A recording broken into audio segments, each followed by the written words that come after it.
Quand vous êtes enceinte, il faut éviter de trop manger ça. Ça aussi. Ça aussi. Ça. Ça également. Ça alors, n'en parlons plus. Ceci alors à éviter. Là, je n'ai cité que quelques nourritures. Il y en a plusieurs. Mais laissez-moi m'expliquer. Avant de m'insulter, laissez-moi m'expliquer, s'il vous plaît. Vous savez, quand une femme est enceinte, il y a plusieurs choses qui ne jouent pas en sa faveur. Là, je vais citer seulement 2 choses qui ne vont pas en la faveur d'une femme enceinte dans cette vidéo. La première chose, ce sont les hormones. La deuxième chose, c'est le fait que plus l'enfant grossit, plus l'enfant grandit dans le ventre de la femme enceinte, plus il presse sur certains organes. D'accord? Ok, allons part à part. Commençons par les hormones.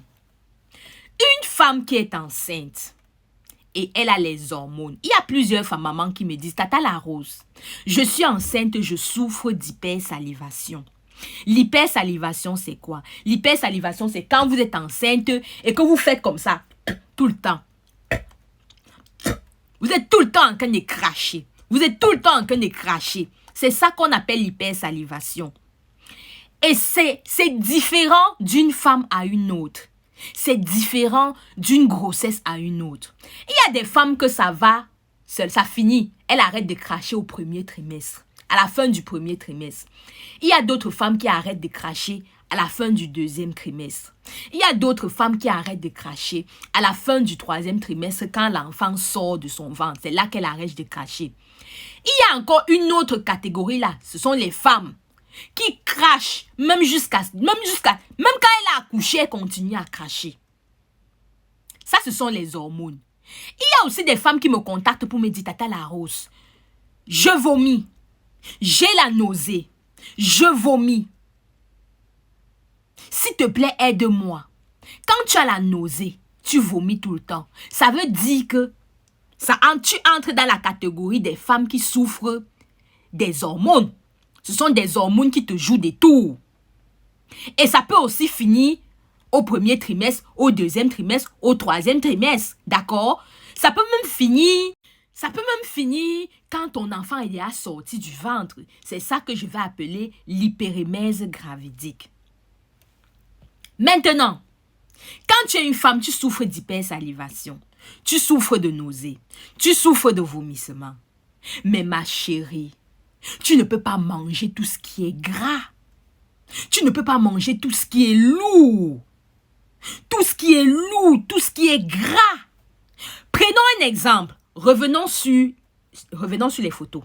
Commençons par ça. Vous connaissez, c'est de la loco avec du poisson grillé, n'est-ce pas? Quand tu es enceinte, tu souffres de nausées, de vomissements. Évite de manger les choses pareilles. Évite de manger. La loco, c'est quoi? La loco, c'est le plantain qu'on a acheté, on a découpé et on a versé dans l'huile. Cet aloco que vous voyez là, ce n'est pas du simple plantain. C'est du plantain imbibé d'huile. C'est très gras. Le poisson que vous voyez là, c'est le poisson. Mais on a assaisonné le poisson, on a jeté dans l'huile. Et ce poisson a absorbé de l'huile. D'accord? C'est gras, ce n'est pas bien pour toi. Il y a aussi ça. Ça comme ça, le poulet frit dans l'huile. Évite. Tout ce qui est frit, tout ce qu'on fait, on lance dans l'huile pour faire frire. Il faut éviter. Mais par contre, si tu as envie de manger le plantain, si tu as trop envie de manger le plantain, fais comme ça. Mange ce style de plantain. Ça, c'est du plantain nature qui a été cuit, braisé. D'accord? Ce n'est pas passé dans l'huile. Ça, ce n'est pas gras. Et si tu veux manger le poisson, voilà comment tu vas cuisiner le poisson. Tu braises. Tu ne lances pas dans l'huile pour faire frire. Ok? Ça, ce poisson, il n'est pas gras comme l'autre poisson qu'on a jeté dans l'huile pour faire frire là. Pareil pour le poulet. Si tu veux manger le poulet, ne jette pas le poulet dans l'huile pour faire frire. Fais comme ça. Braise le poulet comme ça et tu manges. Maintenant, je vous ai montré la photo du porc. Je vous ai parlé du porc aussi. Pourquoi est-ce que je parle du porc? Allons sur la deuxième partie. La deuxième chose dont je parlais, c'est le fait que, je vous ai dit, que l'enfant grossit dans le ventre de l'âme. Plus l'enfant grossit dans le ventre de sa maman, plus il presse sur certains organes. Quand vous êtes enceinte, vous êtes au début, l'enfant c'est une petite crevette comme ça. Plus il grandit, il grandit, il grandit, il grandit en grosseur, il grandit en longueur, il presse, il va presser par exemple votre vessie. La vessie, c'est ça qui va faire que tout le temps vous allez aux toilettes pisser. Ou alors, c'est ça qui va vous causer des infections, d'accord? Il presse aussi sur ce qu'on appelle l'intestin. C'est ça qui va aussi faire souvent que vous soyez constipé. Il peut presser sur votre boîte à caca. C'est ça qui va faire que vous soyez souvent de temps en temps constipé. Il presse aussi sur l'estomac. C'est ça qui va faire que tu es enceinte, tu es à la fin, tu es à un certain stade de ta grossesse et tu commences à te plaindre que tu as les remontées gastriques. Tu commences à te plaindre que mais tata la rose, je ne sais pas, je suis enceinte, depuis que je suis enceinte là, je n'arrive plus vraiment à digérer les choses facilement comme je digérais avant. Maintenant, revenons sur le porc. Quand je dis qu'une femme enceinte doit éviter de trop consommer le porc, c'est pourquoi? Le porc, c'est la viande la plus difficile à digérer. Le porc, c'est la viande la plus difficile à digérer. Pour digérer le porc, il faut faire au moins 5 heures de temps. 5 heures. Si tu as envie de manger la viande, mange la viande de poulet. Mange le poisson. Tu peux encore manger le lapin. Ou alors le bœuf. Ou un peu de chèvre. Mais quand tu manges la viande de porc, déjà ton estomac est fragile. Parce que, quand tu manges la viande, déjà ton estomac est fragile parce que bébé appuie sur ça. En plus de ça, le porc, naturellement, c'est un animal qui n'est pas facile à digérer. Après, tu vas être mal à l'aise. Tu vas dire, tata la rose, je ne sais pas, je me sens mal, je me sens mal.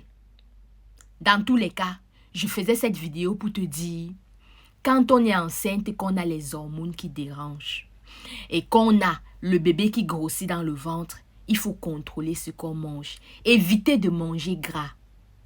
Même si tu ne manges pas les nourritures que je venais de citer là. J'ai cité par exemple le héros. Le héros, ce sont les légumes qu'on a remplis d'huile. Évitez. Le ndolé, c'est bon. Mais les arachides, là, c'est lourd. Vous comprenez? Donc, vous pouvez manger seulement de temps en temps si vous avez les envies. Mais tout le temps, si vous avez tout le temps, ça ne va pas vous faciliter la tâche. Quand vous êtes enceinte, mangez ce qui est léger. Mangez ce qui est léger. Surtout si vous avez les hormones qui vous dérangent. Mangez ce qui est léger. Et vous allez voir que quand vous allez manger ce qui est léger, quand vous allez manger moins gras, moins lourd, vous allez vous sentir mieux. Vous allez vous sentir à l'aise. Ok? C'était Tata la Rose. Si tu as aimé cette vidéo, partage-la. Partage-la pour aider d'autres mamans dans le monde entier. Et si tu es nouveau, n'hésite pas à t'abonner. Merci, bisous.